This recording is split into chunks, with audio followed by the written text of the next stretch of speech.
Pagpalain kami't habagan kami, Panginoon, iyong kaawaan, upang sa daigdig mabatid ng lahat ang iyong kalooban at pagliligtas. Purihin ka nawa ng lahat ng tao, purihin ka nila sa lahat ng dako. Naway purihin ka ng mga nilikha, pagkat matuwid kang humatol sa madla. Ikaw ang patnubay ng lahat ng bansa. Purihin ka nawa ng lahat ng tao, purihin ka nila sa lahat ng dako. Nag-aning mabuti ang mga lupain, pinagpala kami ni Yahweh, Diyos namin. Magpatuloy nawak iyong pagpapala upang igalang ka ng lahat ng bansa.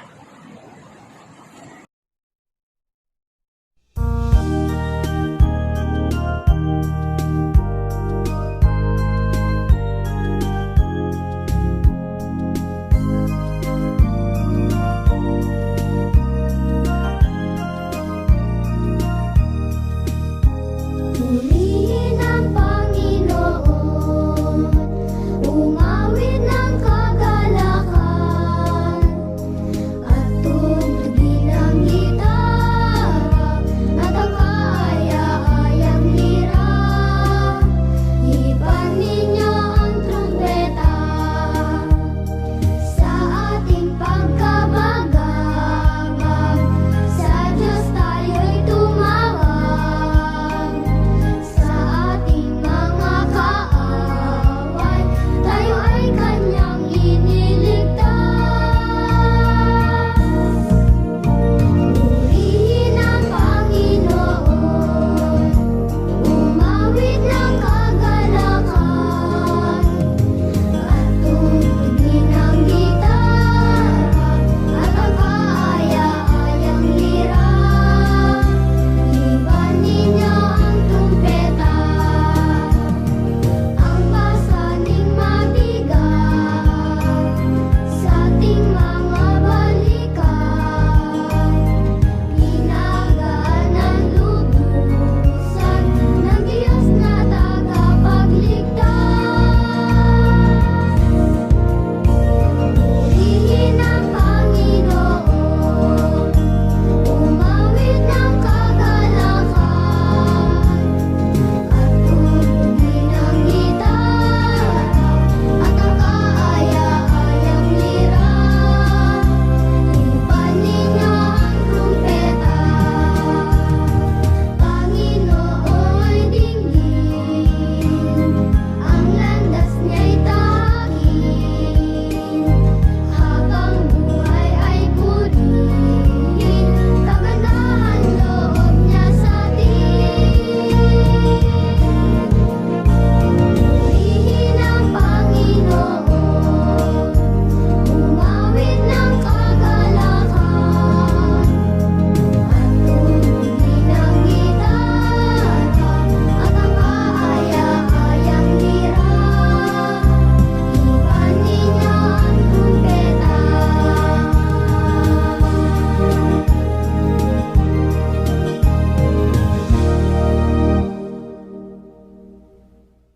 O Lord our God, you are worthy of all our praise. You are the God who never fails to keep his promises. We thank you that in Jesus' life, death, and resurrection we see your love, justice, mercy, provision, and victory. You are the God who lifts up those who are weighed down. You are the God who provides for your children. Our desire is to praise you long as we live. Inhabit our praises as we gather together today. Through Jesus Christ our Lord. Amen.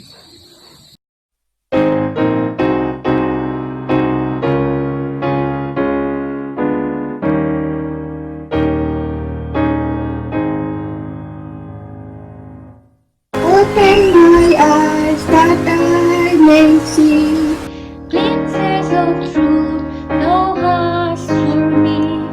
Raising my hands, the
Ako ay sumasampalataya sa Diyos na siyang lumikha, pumarito sa pamamagitan ni Jesus upang maging daan sa pagkakasundo at pagbabago, na siyang gumagawa sa aking buhay sa pamamagitan ng Espiritu Santo. Ako'y nagtitiwala sa Kanya. Ako'y tinawag niya sa Kanyang iglesia upang ipagdiwang ang Kanyang presensya, umibig at maglingkod sa kapwa, upang ganapin ang katarungan at sansalain ang masama. Ipahayag si Jesus na ipinako sa krus, namatay at muling nabuhay, aking hukom at pag-asa. Sa buhay at kamatayan, ang Diyos ay aking kasama. Hindi ako kailanman mag-iisa. Purihin ang Panginoon.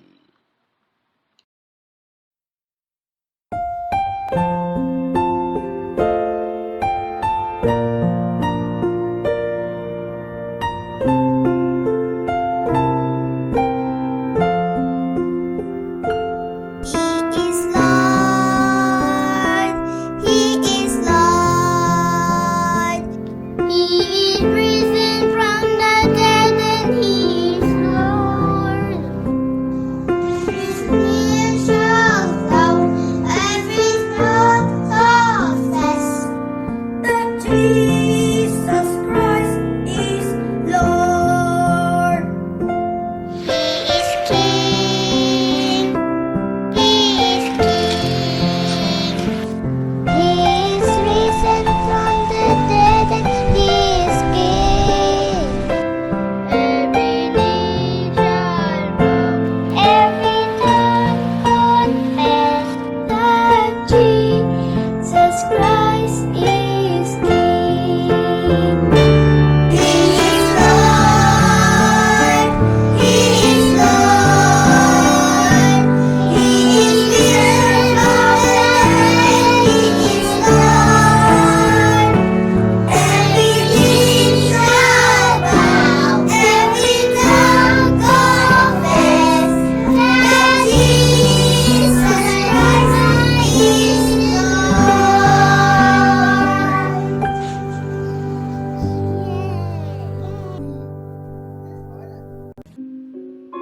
Muli po naming taglay, Panginoon, ang kagalakan ng pagsamba sa umagang ito. Alam po namin na ito ang araw na iyong ginawa at ito ay aming pong pinapahalagahan. Kami may kagalakan na nagkakatipon at nagkakasama-sama sa aming diwa ng pananampalataya at sa Espiritu mo, Panginoon, na nag-uugnay sa amin ay patuloy na kumikilala na ang amin pong banal na gawain ito ay iyong kinalulugdan at ikaw ang nagagalak at nasisiyahan, Panginoon, sapagkat napakasarap na magpuri at sumamba sa iyo. Kagalakan rin po namin, Panginoon, na tanggapin ang pagpapala ng buhay at kalakasan sa araw na ito, sa isang linggong pagkilos mo at pagsama sa aming lahat, ay muli po kaming dumako at humantong sa araw ng kabanalan at pagpapahalaga sa pagdakila sa iyong pangalan, Panginoon. Kaya't ang amin pong patuloy na dalangin ay tanggapin kami sa amin pong mapagpakumbabang paglapit, pagdulog sa iyo, sapagkat ikaw ang patuloy na nananawagan na kami makalalapit sa iyo, kami makapananalangin at maidudulog po namin, Panginoon, ang aming mga pagsamo at mga kahilingan, sapagkat ikaw, Panginoong Diyos, ay handang pakinggan kami at tanggapin ang aming mga kahilingan, panalangin at pagsamo. Kaya sa araw na ito, Panginoong Diyos, sa pagpupuri namin sa iyo ay buong galak din naming tinatanggap ang bahagi ng pagsambang ito na maibubukas namin ang aming kalooban at sa buong katapatan amin pong maipahayag ang amin pong mga panalangin. Kami man ay magkakahiwa-hiwalay sa amin pong mga kalagayan. Kami nasa kanikanyang mga tahanan at sambahayan. Subalit bukas ang iyong habag at ang iyong biyaya upang kami makalapit at makapanalangin sa iyo pong banal na presensya. Panginoon, patuloy ang aming pagsamo na kami ay patuloy mong palalakasin sa pananampalataya at pagtitiwala. Yamang sa mga panahong ito, ang amin pong pagtitiwala, Panginoong Diyos, ang higit na dapat naming nakikitang nasa matuwid at maayos na kalagayan. Dahil ito po ang aming mabisang, mapanghahawakang pagtatagumpay sa pagsubok ng panahon na patuloy naming pinagdaraanan.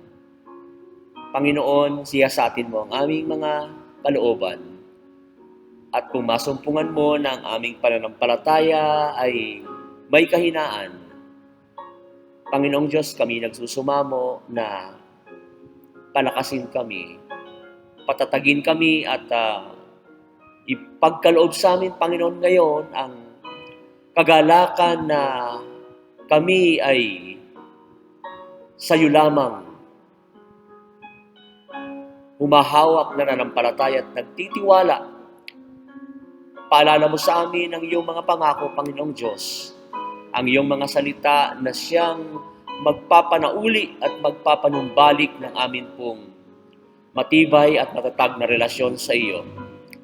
Kami matagal na ring sinusubok ng panahong ito at nalalaman po namin na may kani-kaniyang antas ang aming pananampalataya. At sa panahong ito, Panginoong Diyos, kayo ang aming pag-asa. At sa pananampalataya, alam po namin at pagtitiwala sa iyo, amin pong malalagpasan, aming mapagtatagumpayan ang mga hamon ng panahon na sa amin ay sumusubok sa mga panahong ito. Panginoong Diyos, lalo na pong patuloy ang amin pong pagsamo upang ang aming pananalig ay maging matatag sa panahong ito na kami po'y humaharap pa sa pandemyang ito. Alam namin, Panginoon, na ito ay nagdudulot ng kapaguran at ng kahinaan at ng kawalang pag-asa. Subalit, kami ay laging paalalahanan mo, Panginoong Diyos, na kami magpapatuloy, magtsatsaga at magsisikap na sa iyo lamang hingin ang tulong. Kaya, Panginoong Diyos, patuloy kang gumawa sa aming mga buhay at hayaan mo, Panginoong, huwag kaming madadaig ng pagsubok na ito. Sa halip, Panginoong Diyos, kami ay makasumpong ng lalong katiyakan ng karanasan na hindi ka nagkukulang at hindi mo kami pinababayaan sa kalagayan naming ito. Ingatan patuloy kami, Panginoong Diyos, ang paulit-ulit naming dalangin at ilayo sa problema ng sakit na ito. Bagamat tumataas at dumadami ang bilang ng patuloy na nagiging biktima ng sakit na ito, gayong pa rin, O Diyos, kami ilayo, kami iligtas, at kami ay iyo pong takpan ng iyo pong banal na presensya upang kami at ang buong sambahayan, kaibigan, mga mahal sa buhay, lahat, Panginoong Diyos, ay sinasakop namin sa dalangin ito na huwag nang magkakaroon ng sakit ng coronavirus na ito, Panginoong Diyos, na patuloy na nagbibigay ligalig sa paligid at sa buong mundo. Panginoong Diyos, muli uulitin po namin, may we always find favor in you, Lord, that your protection, your covering will be upon us at all times. Lord, kami po'y patuloy na humihingi ng iyong kahabagan. Pakinggan mong patuloy ang aming panalangin.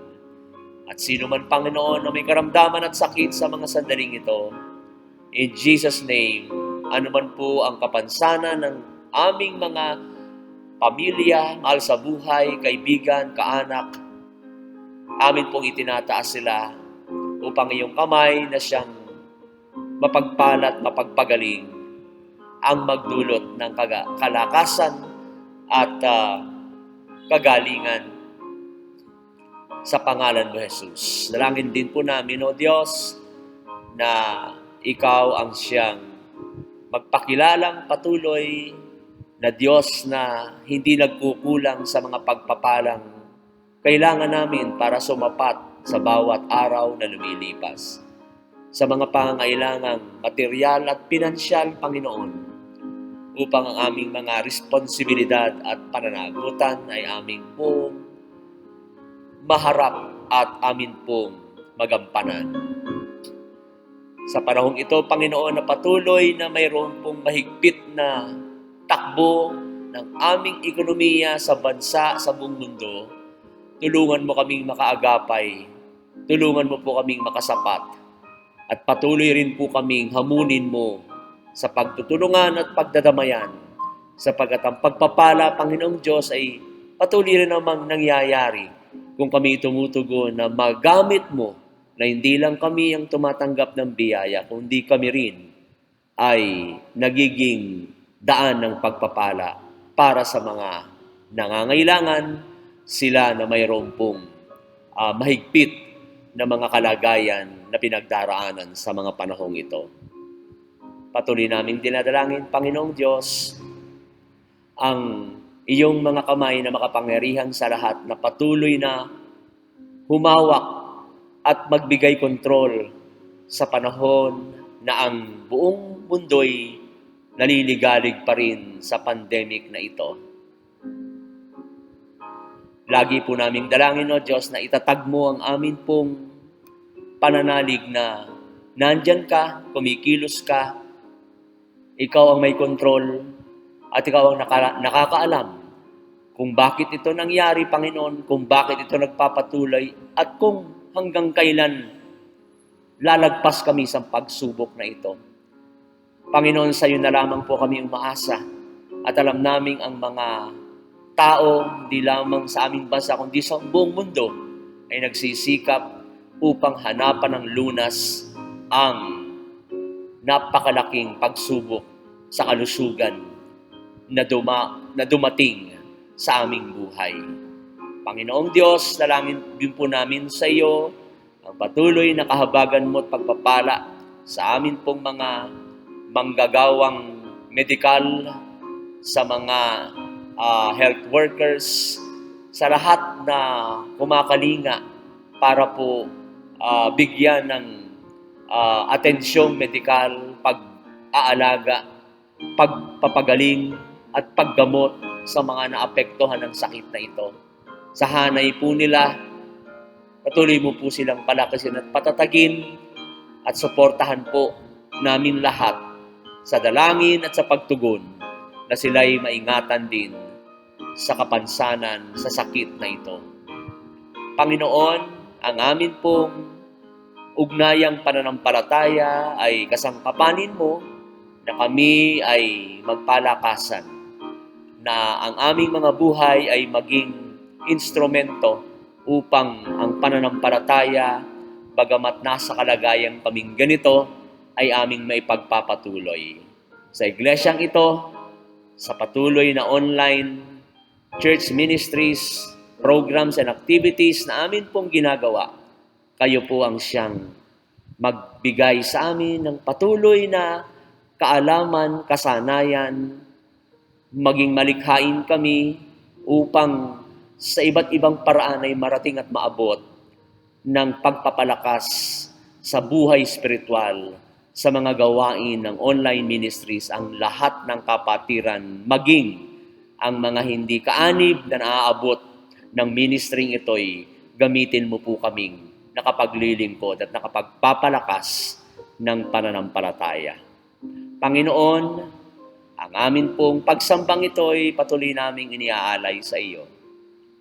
At ingatan kami, Panginoong, patuloy at malayo sa anumang mga sakuna at mga kapahamakan o pinsala, maging ang aming mga mahal sa buhay na patuloy rin naming dinadalangin, lalo na po sila na nasa ibang bansa o hindi namin kapiling, kayo po ang siyang magpala at mag-ingat.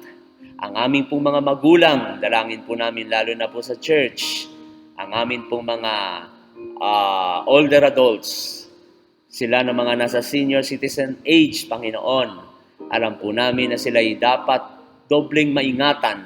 Kaya ipagkatiwala mo, Panginoon, na sila'y malayo rin sa anumang uri ng problemang pangkalusugan.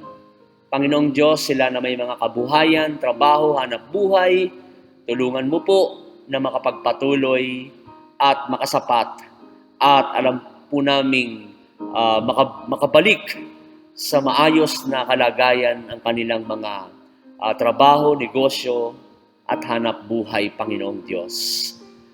Muli, Panginoon, narito ang aming mga pagsamot, panalangin at patuloy na pagtawag sa iyo sa natatanging panalangin na muli po naming alalahanin ng sambahayan ng Aligada na kayo po ang siyang magbigay ng patuloy na pagyakap sa kanila sa panahong ito ng paglisan ng aming kapatid na Alan.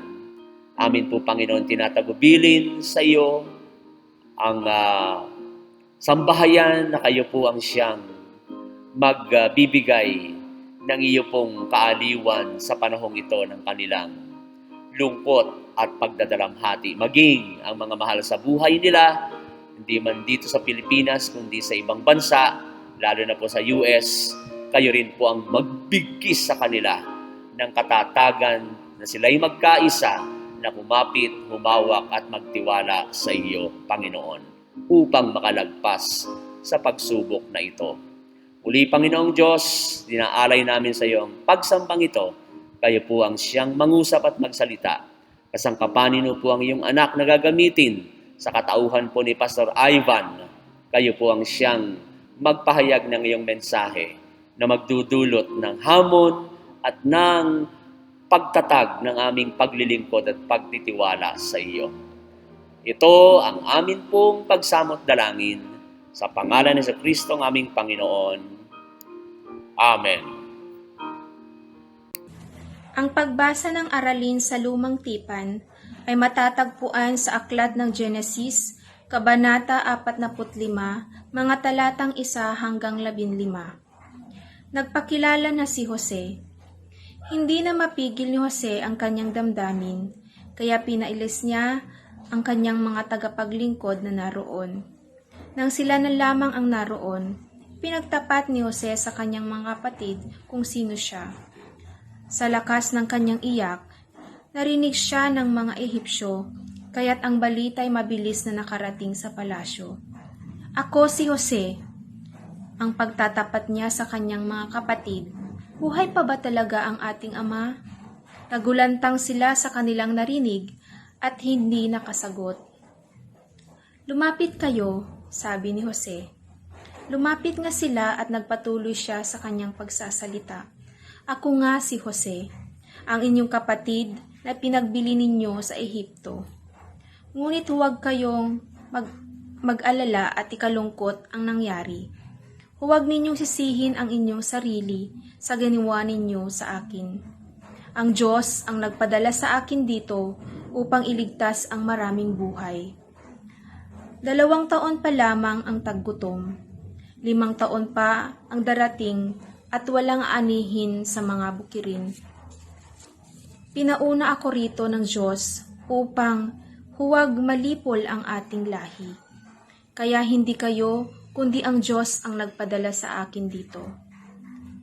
Ginawa niya akong tagapayo ng Faraon, tagapangasiwa ng kanyang sambahayan at tagapamahala sa buong Ehipto. Sinabi pa ni Jose, "Bumalik kayo agad sa ating ama, at ibalita ninyo na ako ang ipinapamahala ng Diyos sa buong Ehipto. Sabihin ninyong pumarito agad siya sa lalong madaling panahon. Doon siya titira sa lapuin ng Goshen para malapit siya sa akin. Ang lahat niyang mga anak, mga apo, mga tupa, kambing, baka, at lahat ng inyong ari-arian ay kanyang dalhin. Dooy mapapangalagaan ko kayo. 5 taon pa ang taggutom at hindi ko gustong makita na sino man sa inyo ay naghihirap. Kitang-kita ninyo ngayon, pati ikaw, Benjamin, na ako talaga si Jose. Ibalita ninyo sa ating ama ang taglay kong kapangyarihan dito sa Ehipto, at ikwento ninyo ang lahat ng iyong nakita. Hihintayin ko kayo sa lalong madaling panahon." Umiiyak niyang niyakap si Benjamin, at ito na may umiiyak ding yumakap kay Jose. Patuloy siyang umiiyak habang isa-isang hinahagkan ang ibang kapatid. Ang pagbasa ng aralin sa Bagong Tipan ay matatagpuan sa Aklat ng Mateo, Kabanata 15, mga talata 10 hanggang 20 at 21 hanggang 28.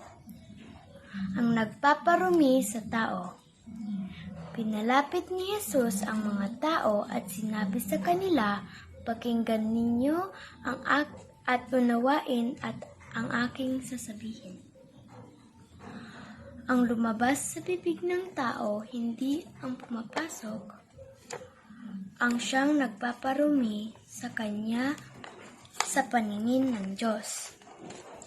Pagkatapos, lumapit naman ang mga alagad at sinabi sa kanya, "Hindi po ba ninyo alam na nasaktan ang mga Pariseo sa sinabi niyo?"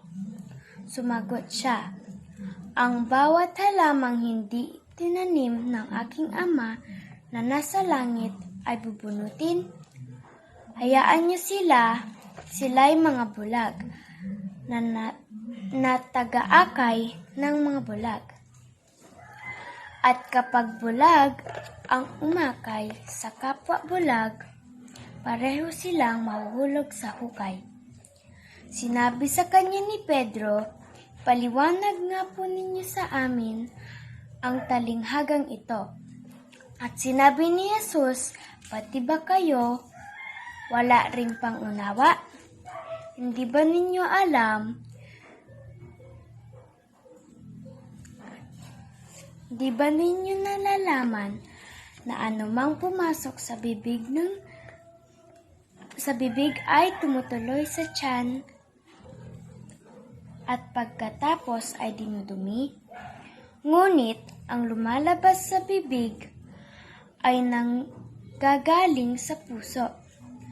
Yan ang nagpaparumi sa tao, sapagkat sa puso nanggagaling ang masamang kaisipan, pagpatay, pangangalunya,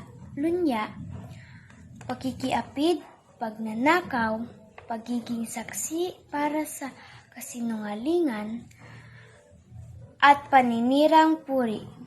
Yan ang nagpaparumi sa tao sa paningin ng Diyos.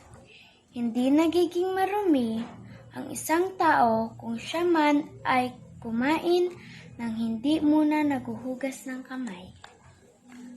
Ang pananalig ng isang Kananeya. Umalis doon si Jesus at nagpunta sa lupaing malapit sa Tiro at Sidon. Isang Kananeya ang nakatira doon ang lumapit sa kanya na sumisigaw, "Panginoon, anak ni David, maawa po kayo sa akin. Ang anak kong babae ay sinasapian ng demonyo at labis ng pinapahirapan nito." Ngunit hindi sumagot si Jesus. Lumapit ang kanyang mga alagad at sinabi kay Jesus, "Paalisin na nga po ninyo siya Napakaingay niya at sunod ng sunod sa atin. Sumagot si Jesus, sa mga naliligaw na tupa ng sambahayan ng Israel lamang ako sinugo. Ngunit lumapit sa kanya ang babae, lumuhod ito at nagmamakaawa. Tulungan po ninyo ako, Panginoon. Sumagot si Jesus, hindi dapat kunin ang pagkain ng mga bata at ibigay sa mga aso. Totoo nga, Panginoon. Ngunit ang mga aso man po ay kumakain ng mumong nalalaglag sa hapag ng kanilang Panginoon, tugon ng babae. At sinabi sa kanya ni Jesus, Ginang, napakalaki ng inyong pananampalataya. Mangyayari ang hinihiling mo at noon di gumaling ang kanyang anak. Pagpalain nawa tayong lahat sa pagbasa ng kanyang banal na salita. Amen.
Sadyang kay buti ng ating Panginoon, magtatapat sa habang panahon. Maging sa kabila ng ating pagkukulang, biyaya niya'y patuloy na laan. Katulad ng pagsinag ng gintong araw, patuloy siyang nagbibigay tanggap. Sa puso ko damdamin katapatan niya'y aking pupurihin.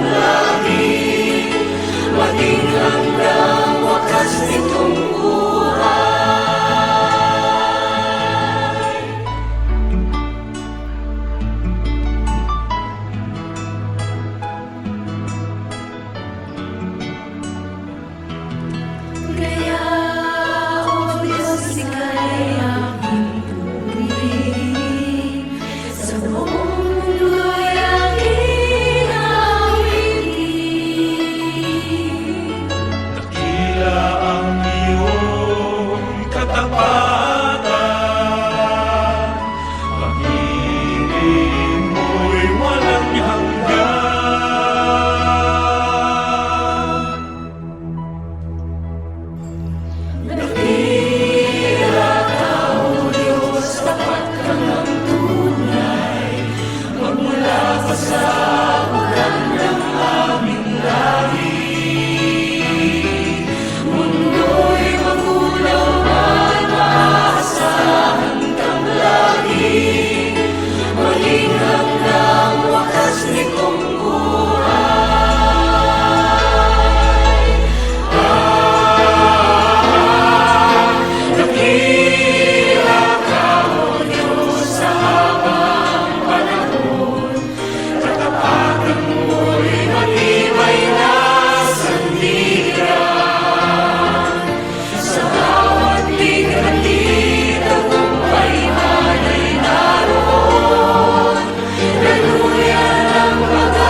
Isang mapagpalang araw po sa inyong lahat. Hindi ko masiguro kung anong oras na sa inyong mga kinalalagyan habang kayo ay nakikiisa sa pagsambang ito.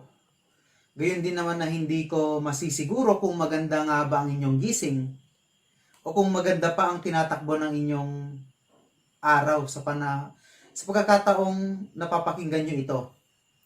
Pero tulad ng ginawa ko ng pagbati, nawa ang sandaling nakikiisa tayo sa online worship service na ito ay maging makabuluhan sa bawat isa.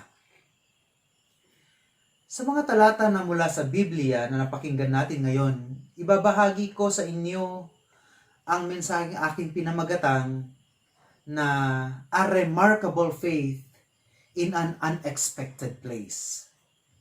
O kung isasalin sa Filipino ay ang pambihirang pananampalataya sa di inaasahang pagkakataon. Bibigyang diin natin sa mensaheng ito ang mga talata mula sa Matthew chapter 15 verses 21 to 28. Kung naalala nyo pa, unang dineklara ang pagkakaisalalim ng Cavite kasama ng Metro Manila at iba pang mga lugar sa Enhanced Community Quarantine noong March 16. Umasa tayo na unti-unting luluwag ang mga patakaran hanggang maaari nang ulit tayong magkasama-sama para sa pananambahan. Pero eto, 6 na buwan na simula noon pero wala pa tayong malinaw na timeline na pwedeng asahan. Kaya marahil ang natitirang pag-asa natin ay ang magmakaawa sa Diyos. Tulad ng Kananita na ilang ulit nagsisigaw ng Kyrie eleison. Panginoon, maawa ka. Kung ating hihimayin ang kwento, napakaraming di inasahang pangyayari sa mga talatang ito. Hindi ba nakapagtataka na si Jesus ay aalis sa mga lugar ng mga Hudyo kung kanino siya isinugo para pumunta sa lugar ng mga kaaway nila? Sa mga lugar na itinuturing nilang di karapat-dapat sa pagliligtas at pag-ibig ng Diyos? Sino po ba sa inyo ang hindi nagulat na hindi sinagot ni Jesus ang babaeng ito at nung una pa nga'y hindi niya pinapansin? Ang ating imahinasyon sa Diyos at kay Jesus ay mahabagin at maawain. Tulad nga ng sinasabi sa isang salmo na God is slow to anger and rich in kindness. Pero di ba nakakagulat nang hindi niya pansinin ang babaeng ito na sa kanya'y nagmamakaawa? Kung sisiyasatin natin ang Biblia, ang pagtrato ng mga Israelita at ng mga Hudyo sa mga hindi kabilang sa kanilang lipi ay kung maaari, ayaw nilang magkaroon ng ugnayan sa kanila. Lalo na sa mga bagay ukol sa kanilang relihiyon. Maaaring inaasahan natin ito sa mga disipulo at patunay ang kanilang suhestyon kay Jesus sa paalisin ng babae. Paalisin na lamang siya. Ngunit hindi natin ito inaasahan kay Jesus. Di po ba? Hindi nakakagulat na pagbawalan siya ni Pedro. Hindi nakakagulat kung pigilan siya ni Andres. Kung harangan siya ni Juan. O kung si Santiago ay tatawag ng apoy mula sa langit na lalamon sa babaeng ito. Pero si Jesus, hindi natin lubos maisip na gagawin niya ang mga ito sa babae. Ganun pa man, ang babaeng ito na isang outsider at tinuturing na marumi ay may mas malinaw na pagkakilala kay Jesus bilang sugo ng Diyos kaysa sa mga alagad. Noong nakaraang linggo, sa ika-14 na kabanata ng Mateo, nakilala ng mga alagad si Jesus bilang ang anak ng Diyos nung kanyang pakalmahin ang hangin at ang alon.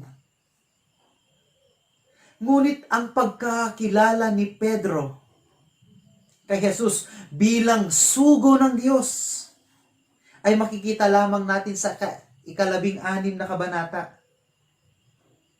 Ang ating mensahe ngayon ay nakabatay sa ika-15 na unang nakilala ng babaeng Kananita, isang outsider at isang maruming babae para sa standard ng mga Hudyo. Siya pa ang mas nakakilala kay Jesus bilang ang hari mula sa angkan ni David, na may kapangyarihang magpalaya at magligtas maging sa kanyang anak na inaalihan ng demonyo. Pakinggan nyo ng mabuti ang ginawa ng babae. Ang sabi, lumuhod ito at nagmakaawa. Tulungan po ninyo ako, Panginoon. Ginagamit sa Ebanghelyo ni Mateo ang pagluhod bilang pagkilala sa pagkahari. Kung maaalala ninyo, ang mga mago, o mas kilala natin sa natin sa Three Kings, bilang Three Kings, ay lumuhod din sila sa batang si Jesus nang iniaalay nila ang kanilang mga handog na gold, frankincense, at myrrh. Sa parable of the unforgiving servant, lumuhod din ang alipin sa hari. Lumuhod din ang ina nila Juan at Santiago nang hingin niya na iupo ni Jesus ang kanyang mga anak sa kanyang kaliwa at kanan sa panahon ng kanyang paghahari. Ang pagluhod ng babaeng Kananita ay nagpapatibay sa paniniwala niyang si Jesus nga ay ang tagapagmana ng kaharian ni David. Ngunit ang pagluhod ay hindi lamang pagkilala sa paghahari ng isang tao. Ito rin ay pagkilala sa kapangyarihan niya. Sa mga pagpapagaling na ginawa ni Jesus, ang pagluhod ng mga may sakit ay pagkilala sa kanyang kapangyarihan. Lumuhod kay Jesus yung ketongin. Lumuhod din sa kanya ang isang opisyal para sa kagalingan ng kanyang anak. At lumuhod ang mga alagad nang magpakita si Jesus pagkatapos sa kanyang muling pagkabuhay. Ang pagluhod ng babae ay ang pagkilala kay Jesus na may kapangyarihan siya laban sa lahat ng anyo ng kasamaan.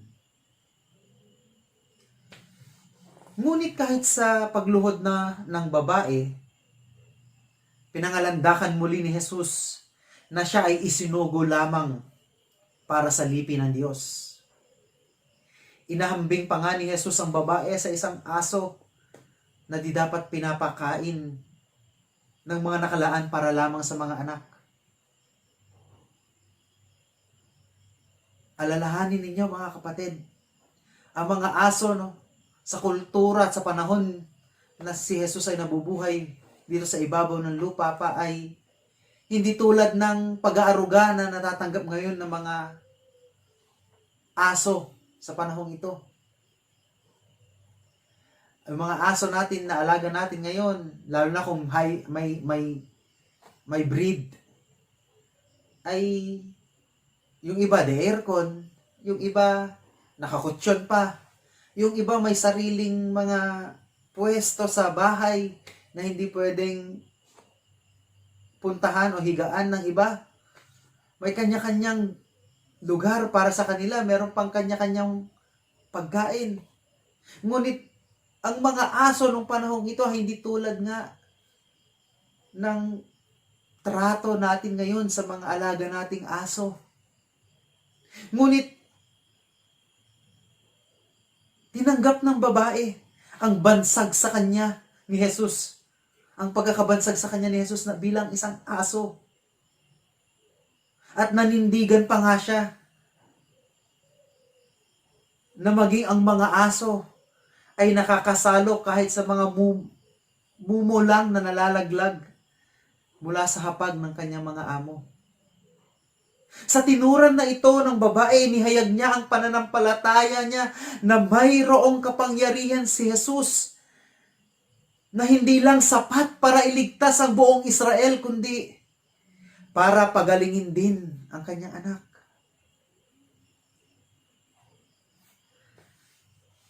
Kung ganito ang pananampalataya ng isang hindi kabilang sa lipi ng Israel, sino ang makapagsasabing hindi rin sila karapat-dapat sa pagliligtas ng Diyos?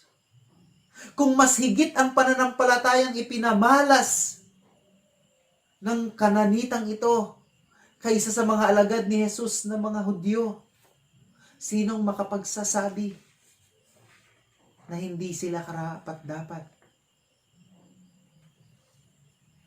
Dahil sa pananampalatayang ito ng Kananita, naihanda ang mga mambabasa ni Mateo sa utos ni Jesus na sila'y humayo sa lahat ng dako at gawing disipulo ang lahat ng mga bayan at lipi. Isipin na lang natin kung hindi nangyari ang karanasang ito ng mga alagad. Maaring hindi sila humayo mula sa kanilang sariling bayan para pumunta sa ibang lugar at ipahayag ang mabuting balita ng pagliligtas ng Diyos sa pamamagitan ni Jesus. Maaring nanatili lamang sila sa mga bayan ng Israel na nooy hindi handang tanggapin ang mabuting balita ni Jesus. At maaring wala tayo ng pananampalatayang ito kung hindi dahil sa karanasan ni Jesus at ng mga alagad na kahit hindi kabilang sa lipi ng Israel ay maaaring magkaroon ng pananampalataya kay Jesus bilang ang sugo ng Diyos.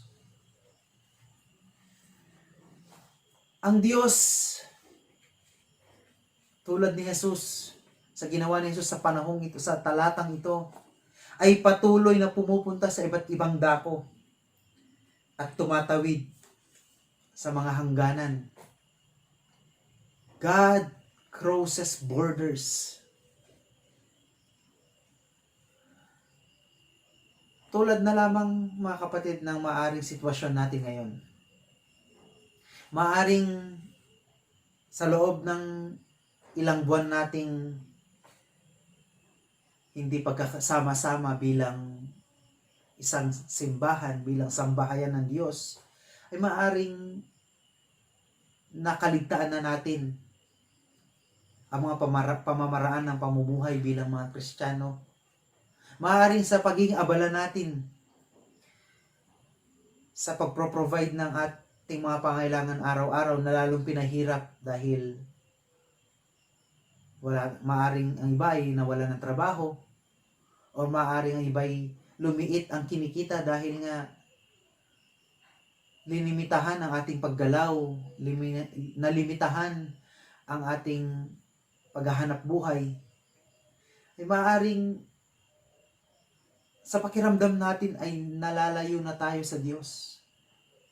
Maaring imbes na tayo ay nasa poblasyon, nasa gitna, nasa sentro ng pakikipamuhay kasama ang Diyos, ay dahil sa ating mga nakaligtaang mga gawain, sa tagal na hindi tayo nagkasama-sama, maaaring nangihinang ating pananampalataya. At maaaring iba sa atin ay nararamdaman na tayo ay malayo na sa Diyos. Maging hamon sana sa inyo ang karanasan ng kananitang ito. Si Jesus mismo ay pumunta sa mga hangganan. Wala ni isa man sa atin, mga kapatid, ang malayo sa pag-abot ng Diyos. Maaaring ang iba sa atin ay nakakapag-isip na pinaparusahan tayo ng Diyos kaya ang pandemyang ito ay patuloy na tumatagal. Di tulad sa ibang bansa na 0 cases na ng maraming araw at unti-unti nang bumabalik sa mga nakagawian nila bago tumama ang pandemyang ito sa iba't ibang dako ng mundo. Maaring napapaisip tayo na dahil sa ating pagsasawalang bahala ay nalalayo na tayo sa Diyos. Kung tayo po ay nasa ganyang kaisipan at nasa ganyang sitwasyon, kung tayo po ay nasa hindi mga inaasahang kalagayan, kung sa pananaw po natin ay di tayo karapat-dapat, maging inspirasyon nawa ang pananampalataya ng babaeng ito, na kahit sa mga tulad niya, kahit sa mga di karapat-dapat, nagpapakilala ang Diyos at naghahanda ang Diyos ng lugar para sa kanila sa hapag. Lumuhod tayo sa Diyos, mga kapatid. Kilalanin natin ang kapangyarihan niya at tiyak na tayo ay makakatagpo ng kasagutan. Magkaroon nawa tayo ng pambihirang pananampalataya tulad ng Kananita sa panahong ito na tayo ay puno. Sa panahong ito na puno ng di inaasahang pagkakataon. Mga kapatid, manalig tayo sa Diyos at sa kapangyarihan niya na kaya niyang iligtas hindi lamang ang liping kanyang pinili, kundi maging tayong lahat na tinatawag din niya sa pananampalatayang ito. Magandang araw po sa ating lahat. Sa ngalan ng Ama, ng Anak at ng Espiritu Santo. Amen. Tawag sa pagkakaloob. Gawa chapter 20 verse 35. Alalahaning ang salita ng Panginoong Hesus. Higit na mapalad ang nagbibigay kaysa tumatanggap.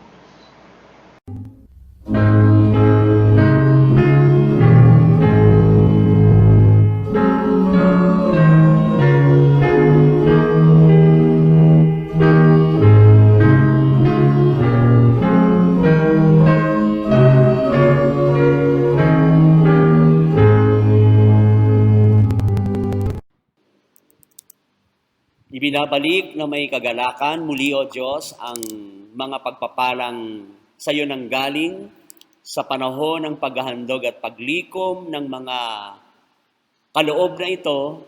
Hayaan mo, Panginoon, na maranasan namin at madama ang saya ng puso at ang pagtatapat na maibalik sa iyo ang lahat ng aming mga tinanggap at amin din pong maialay na mayroon pong papuri ang walang katapusang biyaya na lagi mong ibinagkakatiwala at ibinibigay sa amin.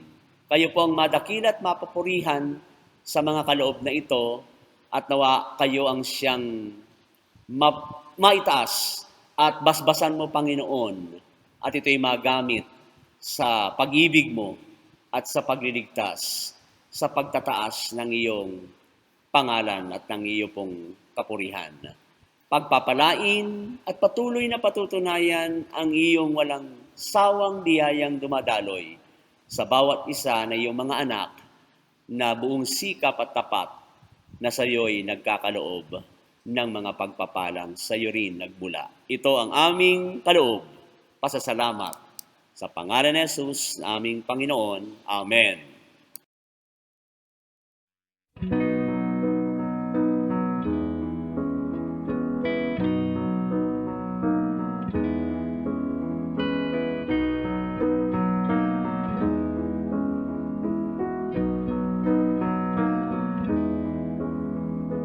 Tunay kang matapat, Diyos naming Ama, di nagbabago, di nag-iiba. Mahapon, matanghali, maumaga, sa buong panahon matapat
kapatawaran at kapayapaan. Mga pangako mong umaakbay, lakas ngayon't pag-asang sumisilang. Ang lahat ng ito'y iyong bigay.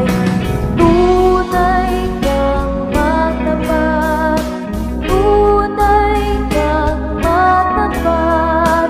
Araw-araw aking namamalas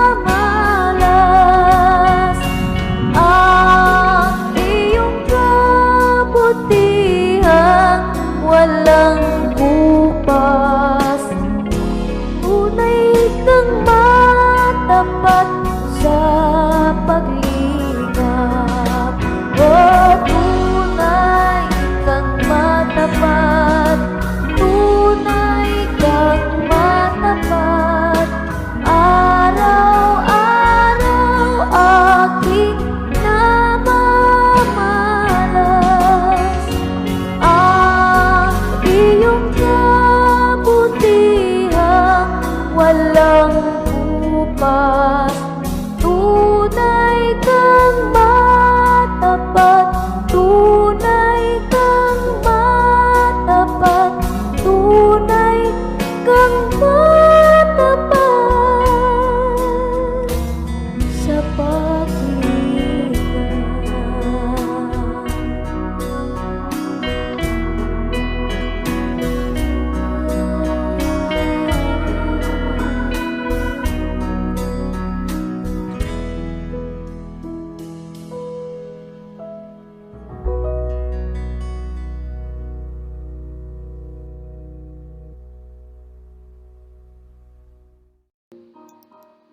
Kami ngayon, O Diyos, ay nagpapasalamat dahil kayo ang siyang nagparanas, nagpadama ng iyong pagkilos.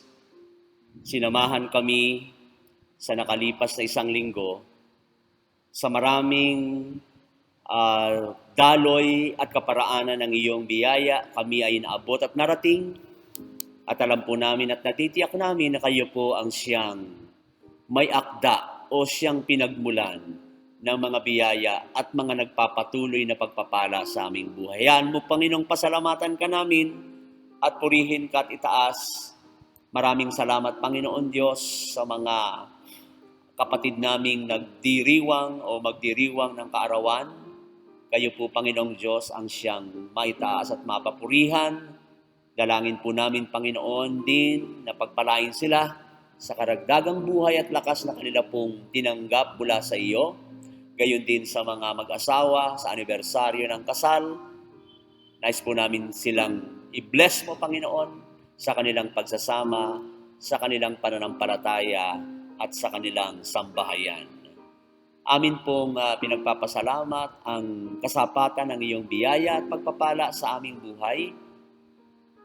Salamat po dahil dumarating ang mga biyayang sa iyo nang gagaling, sumasapat sa tamang panahon. Hindi ka nagkukulang, Panginoong Diyos. Gayon din sa lahat, Panginoon, ng pag-iingat upang kami mailayo sa anumang kapahamakan, sakit o karamdaman, sa kagalakan ng pamilya, sa pagkakaisa ng sambahayan, sa kapayapaang dulot ng iyo pong pangunguna sa amin pong tahanan. Marami pong salamat dahil nananatili pong buo, nananatiling may katatagan sa tulong mo, Panginoon, ang aming mga pamilya bagamat dumadaan kami sa pagsubok ng panahon. Maraming salamat, Panginoong Diyos, sa mga taong ginagamit mo at kasangkapan upang ang pagpapala ay dumating, maranasan namin at dumaloy sa aming mga buhay. Gayon din, Panginoong Diyos, sa paglalayo sa amin sa anumang pinsala o anumang kapahamakang maaring maganap, purihin ka at salamat, Panginoong Diyos, maging sa aming mga mahal sa buhay at lalo't sila na malayo sa aming piling. Maraming salamat po sa iyo pong pangunguna sa buhay naming ito at sa pagkakaloob ng kasapatan ng iyong biyaya. Panginoong Diyos, nagpapasalamat din sa mga karunungan ibinibigay mo sa amin kung paano namin magagawang makahakbang sa buhay na ito na hindi kami magkamali o magkulang. Salamat po sa karunungan mo, sa biyaya mo, sa relasyon ng aming kapwa, sa pag-ibig at pagmamahalan na umiiral sa aming buhay, sa aming mga tahanan, sa aming mga kaibigan. Salamat po. At gayon din, Panginoong Diyos, nagpapasalamat kami sa kalakasang spiritual na patuloy mong ibinibigay dahil ang amin pong ugnayan bilang mananampalataya ay aming napatatatag at napalalakas sa iba't ibang online ministries na iyo pong pinahintulot na amin pong maisakatuparan sa mga araw, panahon na ito'y amin pong pinagsasaluhan. Purihin ka sapagkat ikaw, Panginoong Diyos, ang nagkakaloob ng amin pong mga taong ginagamit mo para po kasangkapanin na mabuo ang mga online church ministries na ito na aming naipaglilingkod din. Hindi lamang po sa church, kahit po sa mga malayong nararating at naaabot ng amin pong activities o programang ito na nasa ilalim ng online ministries ng iglesyang ito. Muli, Panginoong Diyos, ang aming buhay na patuloy mong pinagpapala ay aming sa iyo pinagkakatiwala upang kayo ang siyang mapapurihan. Sa ganitong panahon, kami po'y kasangkapanin at gamitin mo sa paglilingkod kung paano po namin ikaw maitataas, maidadakila at maibabalik sa iyo na may papuri at paglilingkod at pasasalamat ang buhay na patuloy mong pinagpapala sa bawat panahon at mga araw na lumilipas. Kaya, Panginoong Diyos, narito ang aming pasasalamat sa lahat ng biyaya na iyong ginagawa sa aming buhay. At narito ang aming mga buhay na patuloy po naming ipinasasakop upang ipaglingkod sa iyo.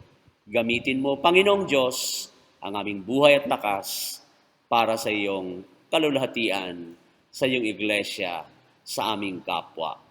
Ito ang aming pasasalamat at pag-aalay ng aming mga sarili sa kapurihan ni Jesus na aming Panginoon. Ito ang aming dalangin. Amen. Kami, Panginoong Diyos, ay muling humantong sa huling yugto ng aming pagsamba at nadama namin na kami kinasangkapan at ginamit mo upang mabuo ang isang makabuluhang online worship service. At kami, Panginoong Diyos, ay haharap sa panibagong hamon ng sanlinggong ito na taglay ang pag-asa at ang iyo pong pagpapala na siyang patuloy na mangunguna sa aming mga buhay. Kaya sa amin pong pagtatapos, Panginoong Diyos, samahan po kami at pagpalain ng iyong kapangyarihan, presensya at ng iyong biyaya. Ngayon ay tanggapin natin ang walang hanggang pag-ibig at pagpapala, ang patuloy na pagpapatawad at pagliligtas, ang tanglaw, kaaliwan, gabay at patnubay ng ating Diyos Ama, Diyos Anak at Diyos Espiritu Santo, ang siyang manatili, sumagana at maging tanglaw ng bawat hakbang natin sa bawat araw na lilipas. Sa pangalan ng Ama at ng Anak at ng Espiritu Santo. Amen.